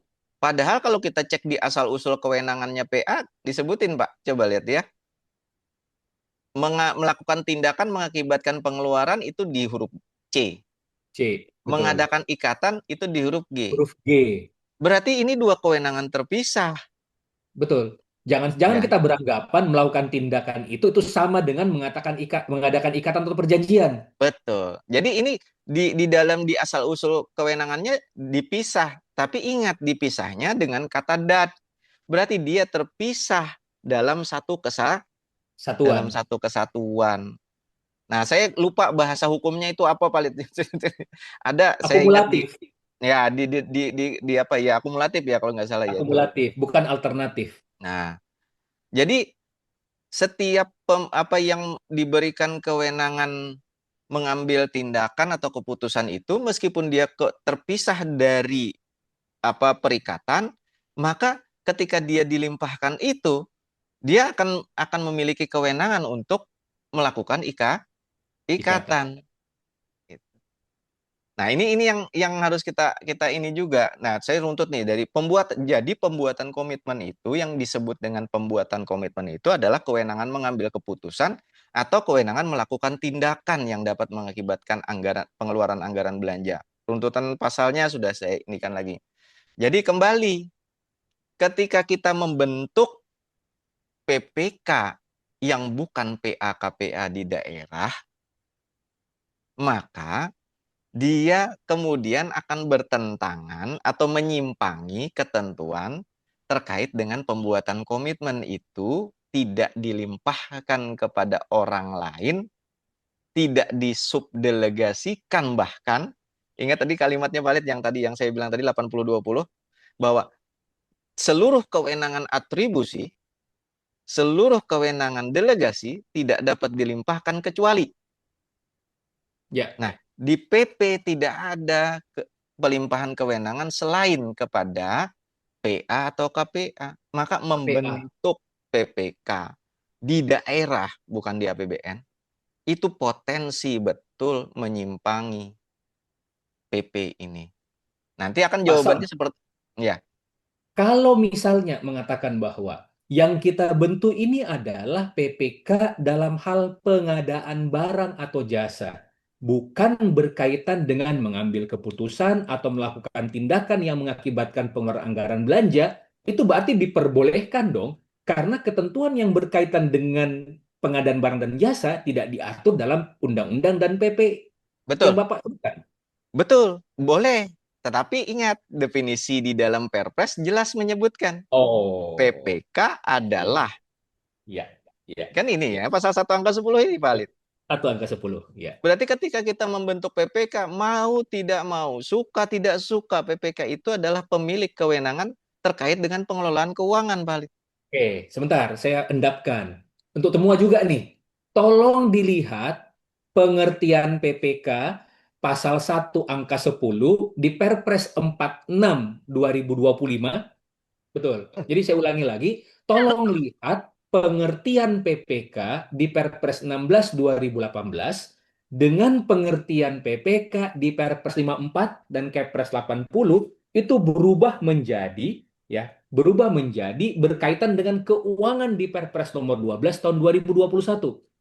Jadi, sesuai dengan penjelasan Pak Samsul tadi, boleh kita membuat PPK di APBD yang tidak melakukan tindakan yang mengakibatkan anggaran belanja atau keputusan, boleh sebenarnya, tapi perpresnya ubah dulu. Begitu? Betul. Perpresnya kembalikan kepada definisi Perpres 54, itu lebih enak. Ya. Kalau Saya Perpres bacakan ya. 54, hmm. Saya Oh, di bacakan sini ya. ada juga valid. Saya ini Oh, kan ada, kita langsung tampilin. ada. Nih. Ya. Nih di sini nih. Nah, tugas PPK. Ini Perpres 54 Nah, nih. Tuh. Perpres 54 menyebutkan dulu ya. Ini aman, makanya zaman Perpres 54 sampai Perpres 12 tahun 2021 aman nih. Di sini dan jangan disebutkan lupa Pak Sam, dulu kita kan masuk ke dalam kubu yang mengatakan boleh PPK mandiri di APBD loh ya. betul. Valid masih ingat, alhamdulillah. Saya juga Masih, masih ingat. Saya masih. Ya, dipaksa untuk jadi apa cameo di situ ya, jadi cameo iya, pertempuran gitu. Kata Pak ya. Samsul, PPK Kita boleh di daerah. Karena boleh. di Perpres 54 sebutannya gini, Valid. Ya. Perpres 54 2010 ayat 7 angka 7 disebutkan PPK pejabat pembuat komitmen yang selanjutnya disebut PPK adalah pejabat yang bertanggung jawab hanya untuk pelaksanaan pengadaan barang jasa saja. Oh, sorry, saya ralat kalimat saya tadi. Berarti di Perpres 16 sudah berubah ya? Sudah berubah. Oke. Berarti sejak 2018. Iya. Jadi sejak 2018, nah ini akan menarik Palit, di buku saya jelaskan sampai kesejarahan tuh. Ya. Kenapa di Perpres 16 itu berubah? Ini juga anomali Perpres 54 Palit. Ya. Jadi Perpres 54 itu ternyata lupa bahwa penandatanganan kontrak itu adalah batas demarkasi yang masuknya pada pengelolaan keuangan. Oke. Kewenangan tanda tangan kontrak itu melekat kepada yang mengambil tindakan Ya. di Undang-Undang 1. Tapi di Perpres 54 definisi PPK-nya hanya sampai pengadaan barang jasa saja. Sementara Ya. pengadaan barang jasa hanya sampai serah terima. Udah lurus kan Pak Betul. Halid? Ya. Udah Tetapi pas tuh. kemudian di tugas-tugasnya di dalam tugas-tugas PPK di Perpres 54 ternyata di situ digabung antara mengendalikan kontrak dengan tanda tangan kontrak. Ya. Nah, itu yang kemudian jadi perdebatan tuh. Jadi perdebatan. Maka kemudian ketika terbit, nih bisa dilihat ya Pak Lid ya, Perpres 54 Silakan. dulu, ya, Mm-mm. Perpres 54 tahun 2010, senyampang dengan itu Pak Halid, berbarengan dengan lahirnya Perpres 54, itu terbit Perpres 53 tahun 2010, cikal 2010. bakal cikal bakal dari PP 45 2013. Nah, jadi kan ada undang-undang, ada peraturan Perpres kembar Pak Halid. Ini pasti Oh, oke. bersamaan nih Perpresnya. Nah, di Perpres 54 2010 dan Perpres 53 sejalan. Tapi ternyata ada anomali tadi. Kok PPK cuma pengadaan barang jasa saja sampai serah terima saja? Padahal ini kan konsepnya PPK di APBN ini kan konsepnya sampai dengan pembayaran. Oke. Akhirnya penyusun penyusun Perpres 53 2010 ngajak, ayo ubah Perpres 54 tuh dua gitu ya. Diubahlah. Nah, 2013 diubahlah PP menjadi PP 45 2013. Bukan cuma diubah loh, Palit. Diganti, ditinggikan. Dari Perpres menjadi PP. Betul. Sementara adik kembarnya pengadaan barang jasa nggak naik-naik, Tetap jadi cuman Perpres jadi 16 perpres saja. 2018. Ya. Oke, ini rame kalau kita kita bahas ini. Tapi intinya itu, Palit. Intinya Tapi jangan lupa ya, PP 45 dan seterusnya ini kan APBN loh ya. APBN. Terus terang, APBN. Jadi Perpres itu lahir atas diskusi teman-teman APBN, kemudian diakomodirlah kalimat-kalimat APBN, tata laksana APBN itu di dalam Perpres.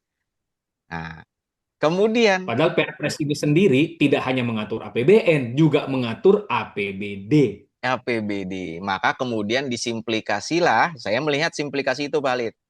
Disimplikasi supaya nggak bikin perpres yang beda-beda lagi, udah dibuatlah definisi pengadaan barang jasa pasal 1 angka 1, ditambahin bahwa ini boleh untuk daerah juga.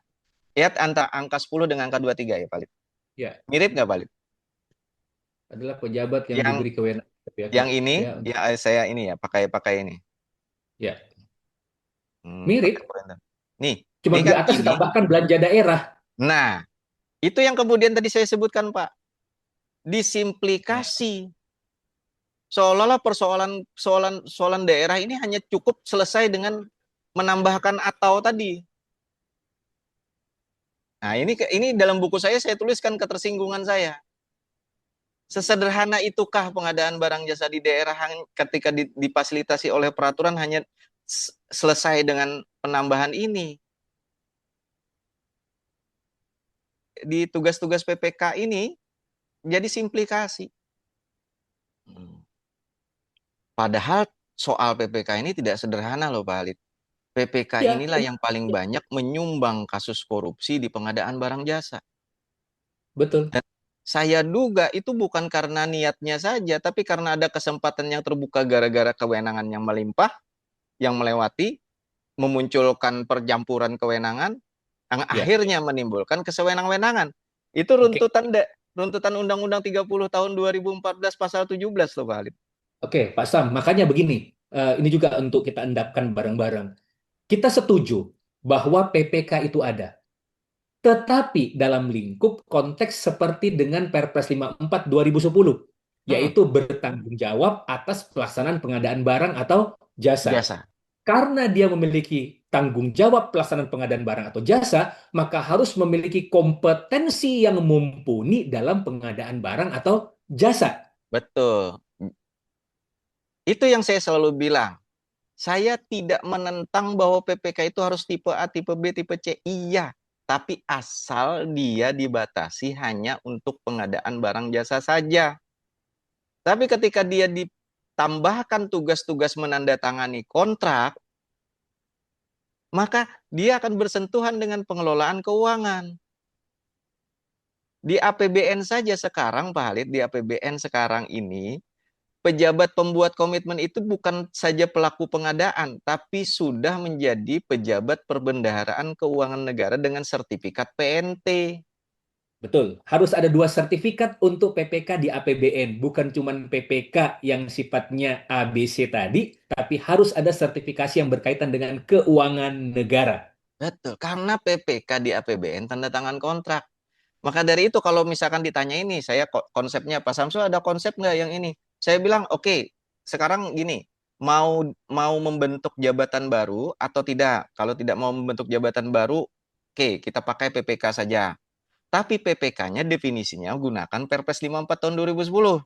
Kemudian tugas-tugasnya jangan sampai tanda tangan kontrak. Batasi hanya mengendalikan kontrak. Kontrak.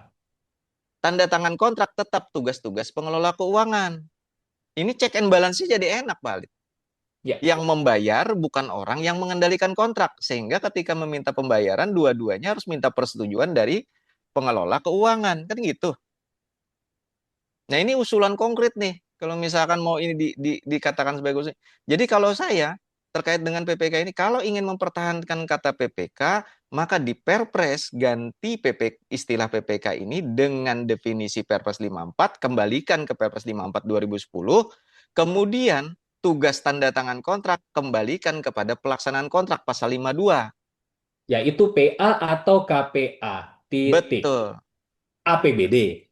Di APBD, di APBN pun aman, Pak Halid, kalau kayak Ya, gitu.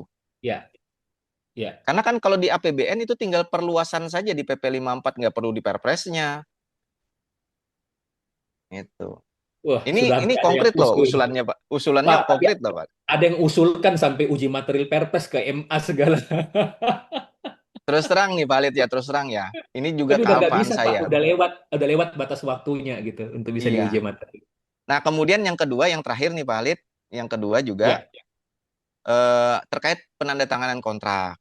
Nah, penandatanganan kontrak itu, jadi kan harus ada subdelegasinya Pak Halid kepada kepada pejabat itu kan ya. Jadi di dalam Undang-Undang 1 Pasal 17 ayat 2 disebutkan PA-KPA berwenang mengadakan perikatan perjanjian. Tuh, hanya PA-KPA saja di Undang-Undang 1 tuh. ya betul.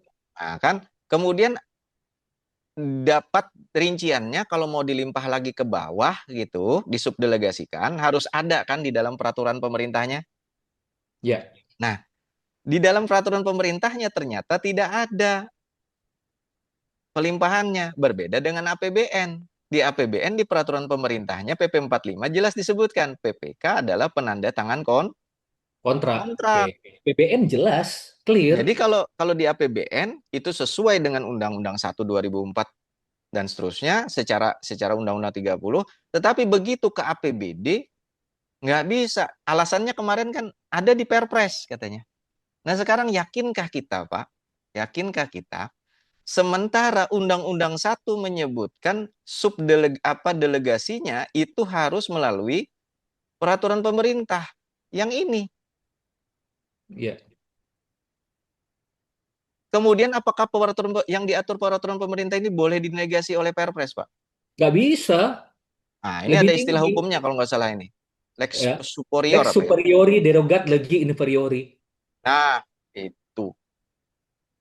Jadi kembali di diskusi ini, diskusi tidak ada penjelasan lebih mendalam terkait dengan tentang apa tentang dasar-dasar hukumnya. Ada juga yang bilang, oh kan di dalam Perpres sekarang ada boleh diskresi PA dan segala macam. Ingat, diskresi boleh nggak menyimpangi peraturan yang lebih tinggi? Kan nggak boleh, karena diskresi itu sejatinya hanya mengisi ruang kosong. Tapi kembali lagi-lagi Perpres itu untuk semuanya gado-gado, jadi jangan dianggap sama. Betul. Nah, ini mudah-mudahan bisa jadi diskusi ya konstruktif ya. Jadi kita bukan untuk menentang, tapi memberikan informasi tentang hati-hatilah gitu ya. Itu saya ingin menegaskan disclaimer-nya itu. Nah, kemudian terkait penandatanganan kontrak, maka kita lihat nih di sini seruntutannya Pak Halid kembali.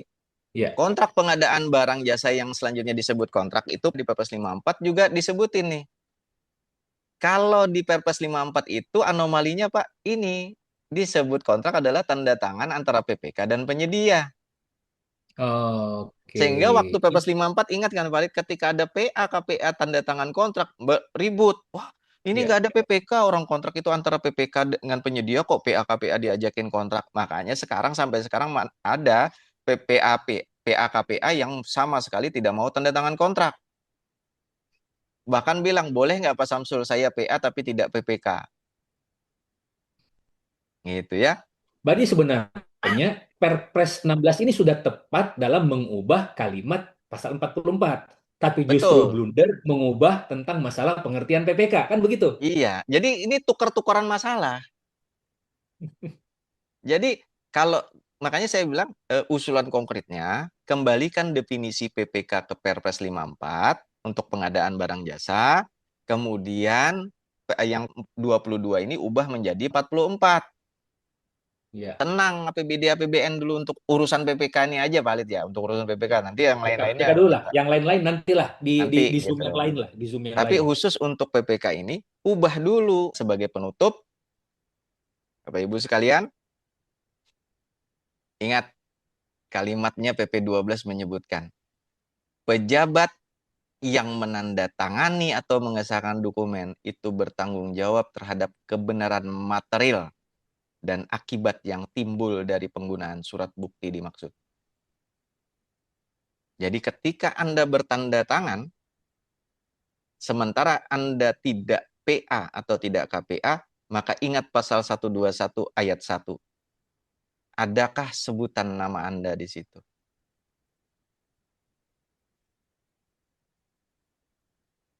Ini pointernya, Pak. Jangan lupa ingatin lagi PP 12 ini APBD ya Bapak dan Ibu. Betul. Bandingkan Dan dengan di PP 45 APBN. Nah, dan di PP 45 pun sudah ditegaskan juga Pak Lid, kalimatnya mirip dengan PP 12. Coba lihat di situ di pasal 4 ayat 1, pasal 10 ayat 1 dan pasal 13 itu disebutkan dengan tegas PA, KPA, PPK bertanggung jawab atas kebenaran material dan akibat yang timbul dari penggunaan bukti mengenai hak tagih negara. Jadi di APBN yang bertanggung jawab material PA, KPA, PPK disebutkan dengan tegas Pak Lid. Ya, Tapi kalau di APBD pasal 121 nyebutkannya apa Pak? PA, KPA, PKPK. bendahara penerimaan, bendahara pengeluaran. Pejabat pembuat komitmen kan nggak nerima uang. Ini gongnya Pak Lid. Jadi saya tidak langsung menjawab soal apa soal yang kemarin dan segala macam, tapi kan kita curhat aja nih. Jadi maksud saya ingin membangun diskusi akademis terkait undang-undang administrasi pemerintahan. Kalau ingin menyebutkan boleh menugaskan, maka menugaskan dalam bentuk apa? Kalau menugaskan dalam bentuk subdelegasi, maka harus ada dulu di dalam PP 12. Kalau ini menyebut menugaskan untuk mandatori, berarti PPK itu hanya setingkat PLT atau PLH yang ketika tanda tangan harus pakai atas nama. Siap. Assalamualaikum warahmatullahi wabarakatuh. Waalaikumsalam Izin Pak, warahmatullahi Waalaikumsalam. Waalaikumsalam. tutup kamera. Kondisi nggak memungkinkan untuk open cam. Siap. Ya. Jadi gini Pak, dari tadi saya ikuti penjabaran Bapak itu dua ahli, ini punggawa, ya, diragukan lagi sebenarnya kompetensi dan kapasitas dua orang suhu kita ini. Kalau merujuk kepada apa yang Bapak sampaikan tadi, ini bisa runtuh semua Pak nanti yang sudah ada sekarang, ya kan? Bisa runtuh semua ini. Bahkan ini sekarang pun di daerah banyak yang apa namanya PPK itu dia bisa dari luar OPD dan dia bisa merangkap di beberapa OPD. Gila nggak itu coba? Hah? Nah, dia di OPDA, ya kan? Dia bisa merangkap sebagai PPK bukan di OPD dia, tapi di OPDB, di OPDC sebagai PPK, ya kan? Hanya bermodalkan sertifikat kompetensi tipe B, seperti itulah kan kayak gitu. Terus LKPP sendiri menyatakan bahwa terkait dengan jabatan fungsional muda, pertama muda madya itu ada di perlem berapa tentang SDM itu bahwa itu setara dengan PPK tipe A, yang muda itu setara dengan tipe B. Itu kenapa seperti itu gitu loh. Itu kan artinya di daerah pun nanti ada nanti persepsi ataupun interpretasi orang bahwa ya memang udah bukti kemarin SE 2024 ya nomor 1 itu bahwa ya kalau nggak ada PPK udah tuh GF tuh jadi PPK tuh. Kalau merujuk kepada definisi yang ada di Perpres 1221 PPK itu tadi yang Bapak bahas tadi ada perbedaan Perpres 54 definisi ya Pak ya definisi. Ternyata PPK itu mengakibatkan anggaran dan berikan janji. Nah, jadi kalau kita merujuk ke situ berarti kalau GF ya kan jabatan fungsional yang disetarakan kompetensinya dengan muda dengan tipe B berarti jadi kalau dijadikan PPK ya harus padahal itu di luar OPD misalnya GF-nya di buka BPJ OPDA nggak ada PA-nya nggak mau jadi PPK atau mungkin barangkali ada kabit yang mau dijadikan PPK nggak punya sertifikat tipe A atau tipe C seperti itu yang tidak sesuai ketentuan. Ini kalau apa Pak ini bisa runtuh semua nih. tapi tapi itu konsekuensi yang harus kita ini ya kan Pak. Tapi Ya. ini sebenarnya gimana ya Bapak bilang tadi memang ini harus dibenahi memang dari pondasinya harus dibenahi memang Pak. Saya hanya mau menyampaikan argumentasi itu saja Pak. Siap, Artinya siap. saya berpendapat dengan Bapak. Kalau pertanyaan yang saya di chat tadi bolehlah ditanggapi boleh enggak takut nanti kan menyinggung ada yang ini. Jadi jadi saya rasa Pak memang ini perlu kita apalah saling-saling introspeksi diri juga ya kan masing-masing stakeholder yang mempunyai kepentingan terhadap ini yang menangani hal ini. Jadi harus membuka diri lah kan gitu. Apalagi di bulan Ramadan ini ya harus open mind. Nah, mungkin nanti setelah video Bapak ini beredar ya. Karena kan argumentasi Bapak kan bukan omon-omon kan kayak gitu. Berdasarkan regulasi ya kan. dikaitkan lagi undang-undang, mengamanatkan di undang-undang, tapi kan agak anomali sebenarnya. Masa undang-undang itu mengamanatkan undang-undang lain? Sebenarnya undang-undang kan dibentuk atas kebutuhan dalam kebutuhan hukum di masyarakat yang karena hukum itu katanya kan tumbuh ya Pak ya. Hukum itu Hmm. nggak stuck dia gitu. Ini saya berbicara sama dua orang hukum sebenarnya ini. Oh Saya, enggak, saya belum orang hukum, saya baru mahasiswa oh, hukum. saya sering saya cuma sering-sering dengar aja, senang juga sering dengar bahwa hukum itu tumbuh hidup katanya kan kayak Iya. gitu, progresif macam lah kan kayak gitu. Jadi Hmm. saya hanya sebelah situ aja Pak ngasih Siap, siap, statement makasih. bahkan menyatakan bahwa ya saya sepakat dengan dan Iya. di tempat kami pun pelan-pelan Pak apa namanya persepsi itu ataupun eh, ini yang alur yang pas ini mudah-mudahan bisa jalan bahwa ya you mau jadi PA udah you ambil semua itu wewenangnya, Hmm. nggak usah didelegasikan, delegasikan apa yang memang diperbolehkan untuk Hmm. didelegasikan supaya jangan jadi jebakan. Takutnya bukan apa kan Pak, ini kan nanti udah beredar luas yang kita apakan nanti kan aparat penegak hukum mungkin barangkali saat ini belum terlalu belum terlalu aware atau bagaimana. Nah, sementara pembahasan kita tentang ini oh, di beberapa bahkan sampai orang bapak tuh bisa berpodcast sama Pak KM kan kemarin tuh kan, nah kan jadi bisa itu, Iya, itu bisa ditunjukkan sama mereka, jadi mereka aware lagi kan begitu. Jadi siap. kasihan nanti kawan-kawan kita yang terlibat di jadi PPK yang bertanda tangan kontrak. Saya rasa itu Pak. Terima Ya, Ya, kasih makasih. baik. sampai Makasih Pak banyak. KM. Makasih Ya. banyak Makasih, Pak Pak. Ipung. Ya, Pak Sam, Ya. sebelum Bapak jawab, sebelum Hmm. Bapak jawab ya, Bapak dan Ibu, rekan-rekan semua, kalau ada perpresnya, tolong lihat di Perpres pasal 11 tentang PPK. Lihat di pasal 11 tentang PPK, gitu ya, Hmm. Bapak dan Ibu. Kalau ada Perpresnya tuh, coba lihat di pasal 11. Tugas PPK itu kan dibagi menjadi dua ayat tuh. Ayat 1 dengan ayat 2. Gitu ya. Ya. Kalau kita bicara masalah ayat 1 ini kan memiliki tugas, ini kan semua berkaitan dengan pengadaan tuh. Huruf A sampai huruf P itu berkaitan dengan pengadaan semua. Ya, mulai daripada kegiatannya itu masalah menyusun perencanaan pengadaan sampai dengan menetapkan SPWJ. Itu di pasal 11. Ayat 2 itu kan sebenarnya alternatif tuh. Ya, selain melaksanakan tugas pelimpahan kewenangan kan begitu tuh. Ya. Nah, tetapi kita lihat di pasal satu angka 10. Pasal satu angka 10. Di pengertian PPK yang dibahas Pak Sam tadi. Justru pengertian PPK ini kok merujuk ke ayat 2. Ya. Pengertian PPK merujuk ke ayat 2 yang sifatnya baru muncul setelah ada pelimpahan kewenangan. Kan begitu. Kita ambil perpres dulu lah. Ya. Ini kan perpresnya ini anomali gitu loh. Ya. Aduh, Pak Halid.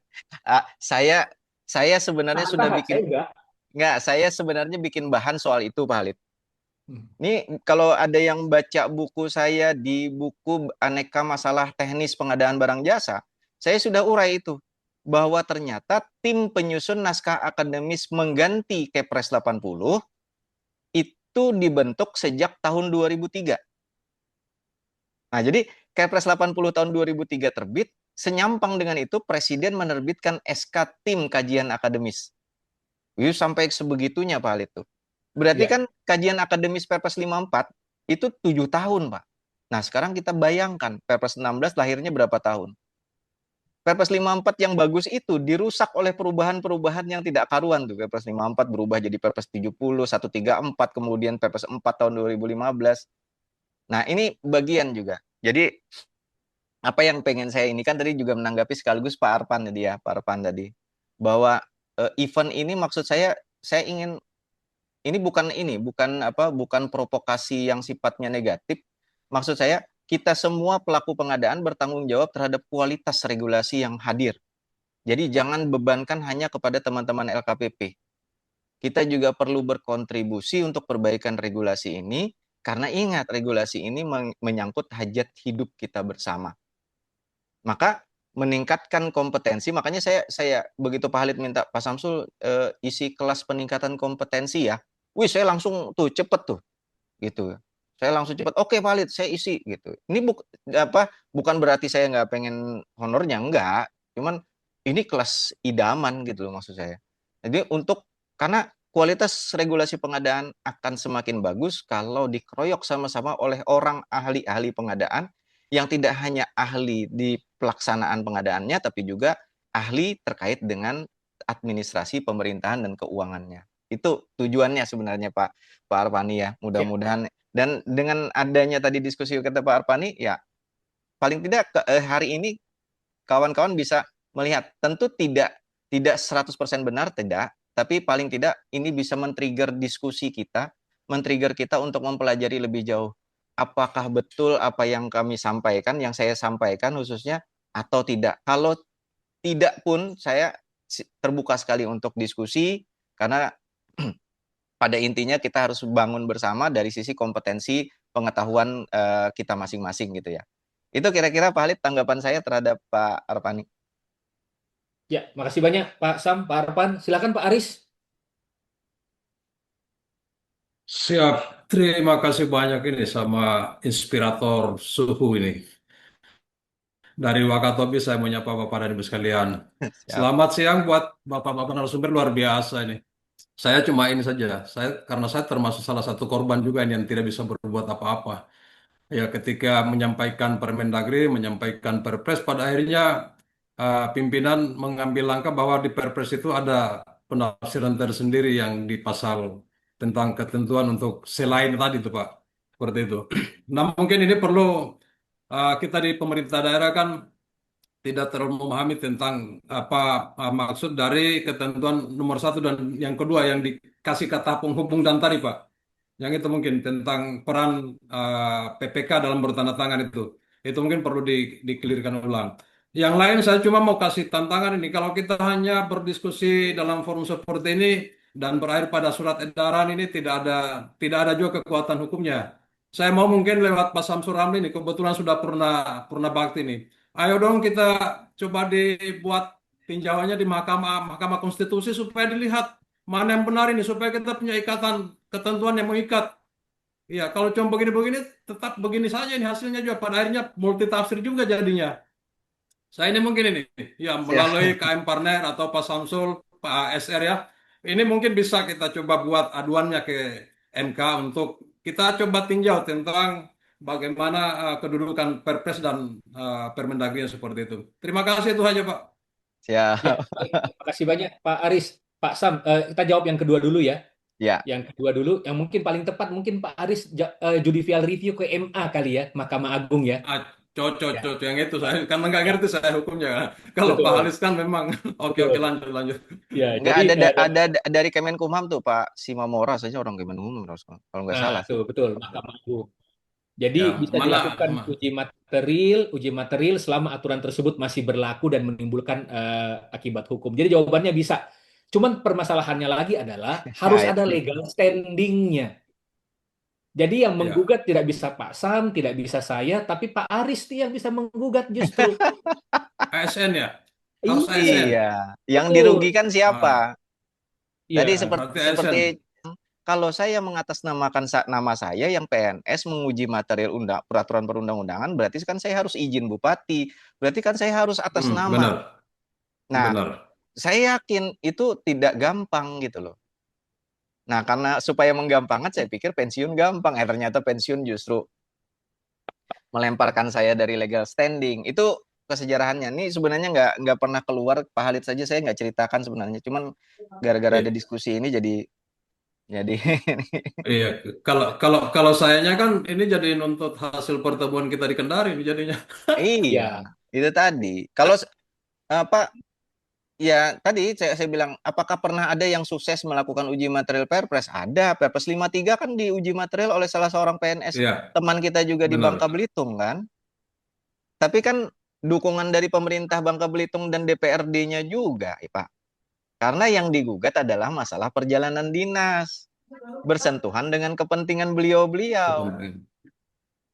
Gitu. Ya, menegaskan lagi Pak Aris bahwa ada 4 nih. Siap.